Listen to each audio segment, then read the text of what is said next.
안녕하십니까? 영H뉴스 허주아입니다. 화성시의 제설 시스템이 주민들의 거센 비판을 받고 있습니다. 특히 지난 1월 기록적인 폭설 이후 미흡한 초기 대응과 지역 간 제설 불균형이 도마 위에 올랐습니다.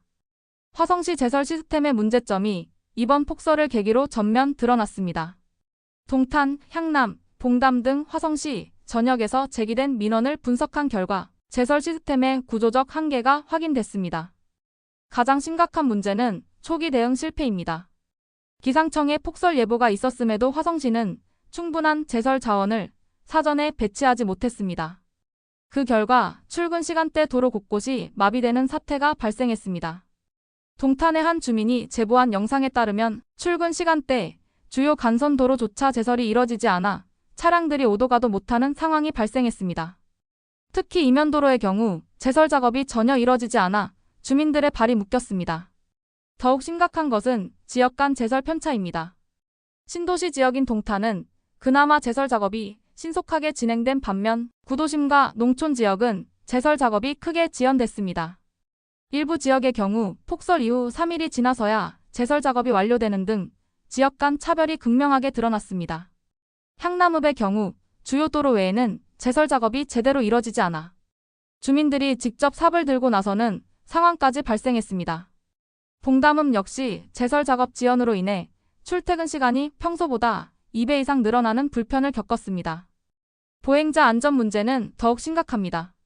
화성시의 제설 작업은 차도 위주로 진행되어 인도의 경우 사실상 방치되다시피 했습니다.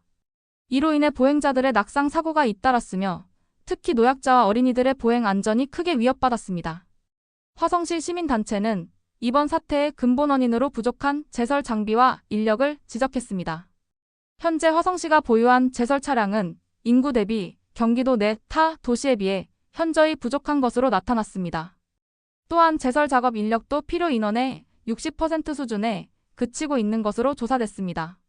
더불어 제설 작업 현황을 실시간으로 파악할 수 있는 시스템이 부재하다는 점도 문제로 지적됐습니다. 주민들은 어느 지역에서 제설 작업이 진행되고 있는지, 언제쯤 자신의 지역에 제설 차량이 도착할지 전혀 예측할 수 없었습니다. 특히 문제가 된 것은 긴급 차량의 이동로 확보 실패입니다. 구급차와 소방차 등 응급 차량의 진입이 어려워 위급한 상황에서 골든타임을 놓칠 뻔한 사례가 다수 보고됐습니다. 화성시 소방서에 따르면 폭설 당일 출동 지연 사례가 평소보다 3배 이상 증가한 것으로 나타났습니다. 교통체증으로 인한 경제적 손실도 막대했습니다. 화성시 산업단지 관계자에 따르면 폭설로 인한 직원들의 출근 지연과 물류이동 차질로 인해 수십억 원의 손실이 발생한 것으로 추산됩니다. 학생들의 등교에도 큰 차질이 빚어졌습니다. 일부 학교는 제설 작업 지연으로 인해 불가피하게 온라인 수업으로 전환해야 했으며 등교한 학생들도 평소보다 1시간 이상 일찍 집을 나서야 했습니다.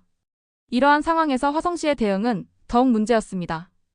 제설 작업 지연에 대한 사과는 물론 구체적인 개선 방안 제시도 없이 최선을 다하고 있다는 형식적인 답변만 반복했기 때문입니다. 주민들은 이번 사태를 계기로 화성시 제설 시스템의 전면적인 개편을 요구하고 있습니다. 구체적으로는 제설 장비와 인력의 대폭 확충, 지역별 형평성 있는 제설 작업 실시, 보행자 안전을 고려한 인도 제설 강화, 실시간 제설 현황 파악 시스템 구축 등이 시급한 과제로 제시됐습니다. 시민단체는 올해 안에 제설 시스템 개선이 이뤄지지 않을 경우 주민 집단 행동도 검토하겠다는 입장입니다. 이에 화성시는 뒤늦게나마 제설 시스템 개선 태스크포스를 구성하고 내년 겨울까지 종합적인 개선안을 마련하겠다고 밝혔습니다. 전문가들은 이번 사태가 단순히 폭설 대응 실패를 넘어 도시 기반 시설 관리의 전반적인 문제점을 드러낸 것이라고 지적합니다. 특히 급격한 도시화로 인한 인구 증가에 비해 기반 시설 확충이 따라가지 못하고 있다는 분석입니다. 화성시는 이번 사태를 교훈 삼아 제설 시스템 전반에 대한 재검토와 개선이 필요해 보입니다. 특히 시민의 안전과 직결되는 만큼 보다 신속하고 실질적인 대책 마련이 요구되는 상황입니다. 화성시 제설 시스템의 가장 심각한 문제는 동일한 화성시임에도 제설 작업의 품질이 지역별로 현저한 차이를 보여 주민들의 분노가 커지고 있습니다. 동탄은 대한민국이고 우린 다른 나라인가 봅니다. 향남읍에 거주하는 최모 씨가 던진 말입니다. 지난 11월 폭설 당시 동탄 신도시는 제설 차량이 수시로 작업을 진행한 반면 향남읍은 폭설 이후 3일이 지나도록 제설 차량을 찾아보기 힘들었다는 게 최 씨의 증언입니다. 봉담읍의 상황은 더욱 심각했습니다. 주민 이모 씨는 출근길에 동탄을 지나가 보면 도로가 깨끗한데 정작 우리 동네는 일주일이 지나도록 제대로 된 제설 작업이 이뤄지지 않았다며 분통을 터뜨렸습니다. 봉담읍의 제설 작업 실태는 충격적이었습니다. 주요 간선도로조차 제대로 된 제설이 이뤄지지 않아 출근길 대란이 발생했고 이면 도로는 아예 방치된 것이나 다름없었습니다.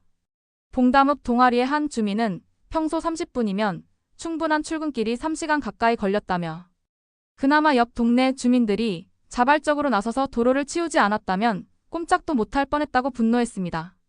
특히 문제가 된 것은 봉담읍 소재대학교 앞 도로입니다. 수천 명의 학생들이 오가는 주요 도로임에도 제설 작업이 전혀 이뤄지지 않아 등교를 포기한 학생들이 속출했습니다. 봉담읍 주민센터 앞 버스 정류장도 제설 작업 부재로 인한 피해가 컸습니다. 버스가 정류장에 정차하지 못해 승객들이 미끄러운 눈길을 수백 미터씩 걸어야 했습니다. 상황이 이런데도 화성시의 대응은 실망스러웠습니다. 봉담읍 주민들이 수십 차례 제설 요청 민원을 넣었지만 돌아온 답변은 순차적으로 처리하겠다는 형식적인 답변뿐이었습니다. 더욱 황당한 것은 제설제 공급마저 제대로 이뤄지지 않았다는 점입니다. 봉담읍의 한 아파트 관리소장은 제설제를 요청했지만 재고가 없다는 답변만 받았다며 결국 아파트 주민들이 사비를 모아 제설제를 구매했다고 털어놨습니다. 봉담읍 상가 번영회 관계자는 눈이 내린 지 일주일이 지나도록 제대로 된 제설 작업이 이뤄지지 않아 매출이 평소의 30% 수준으로 떨어졌다며 소상공인들의 피해는 누가 책임질 것이냐고 목소리를 높였습니다. 어린이집 원장 김모 씨는 등원하는 아이들이 미끄러져 다칠까봐 매일 아침 교사들과 함께 직접 제설 작업을 했다며 아이들의 안전은 안중에도 없는 것이냐고 분통을 터뜨렸습니다. 봉담 와우리는 언덕이 많은데 도로가 좁아 제설 차량이 꼭 필요한 곳입니다. 이 지역은 항상 차량이나 버스들의 바퀴가 헛도는 위험한 지역입니다. 초중고 학생들도 많은 지역인데 이런 상황이 일어날 때마다 주민들은 불안해하고 있습니다. 화성시의 봉담읍 홀대는 이번이 처음이 아닙니다. 지난해에도 폭설 때마다 제설 작업이 후순위로 밀렸고 그때마다 주민들의 항의가 빗발쳤지만 개선된 것은 전혀 없었습니다. 우정읍의 한 마을은 아예 제설 작업이 진행되지 않아 주민들이 직접 삽을 들고 나서는 상황이 벌어졌습니다. 제설 차량은커녕 제설제도 제대로 공급되지 않아 주민들이 사비를 들여 구매해야 했습니다. 반면 동탄 신도시의 경우 폭설 직후부터 제설 차량이 수시로 작업을 진행했고 주요 도로는 물론 이면 도로까지 꼼꼼하게 제설 작업이 이뤄졌습니다. 심지어 인도까지 제설 작업이 진행돼 보행자의 안전까지 고려했다는 평가를 받았습니다. 이러한 차별적인 제설 작업에 대해 구도심과 농촌 지역 주민들의 분노가 폭발하고 있습니다. 장안면의 한 주민은 우리가 내는 세금이 동탄 주민들보다 적은 것도 아닌데 왜 이런 차별을 감내해야 하느냐며 강하게 항의했습니다. 화성시의 해명은 더욱 주민들의 분노를 키웠습니다. 화성시 관계자는 인구 밀집도와 도로 상황을 고려해 제설 작업의 우선순위를 정했다고 밝혔지만 이는 오히려 지역 차별을 공식 인정한 것이나 다름없다는 비판이 쏟아졌습니다. 특히 구도심과 농촌 지역의 경우 고령 인구가 많고 경사진 도로가 많아 제설이 더 시급함에도 오히려 후순위로 밀린 것은 이해할 수 없다는 지적입니다. 화성시의회 의원들도 한 목소리로 비판에 가세했습니다. 신도시와 구도심의 차별적 행정이 도를 넘었다며 제설 장비와 인력의 균형 있는 배치가 시급하다고 지적했습니다. 시민단체는 더 나아가 이러한 차별적 제설 작업이 부동산 가치에도 영향을 미칠 수 있다며 화성시의 무책임한 행정이 지역 간 양극화를 더욱 심화시키고 있다고 비판했습니다. 결국 이번 폭설은 화성시 행정의 지역 차별 현실을 적나라하게 드러낸 사례가 됐습니다. 하나의 도시 안에서 발생하는 극명한 행정 서비스의 차이는 주민들의 상실감과 분노를 더욱 키우고 있습니다. 제설 작업마저 차별화되는 현실에 화성시 곳곳에서 터져나오는 주민들의 분노가 어디까지 확산될지 우려되는 상황입니다. 이상 화성시를 사랑하는 영예이치뉴스 허주아였습니다. 구독과 좋아요, 댓글은 저에게 큰 힘이 됩니다. 감사합니다.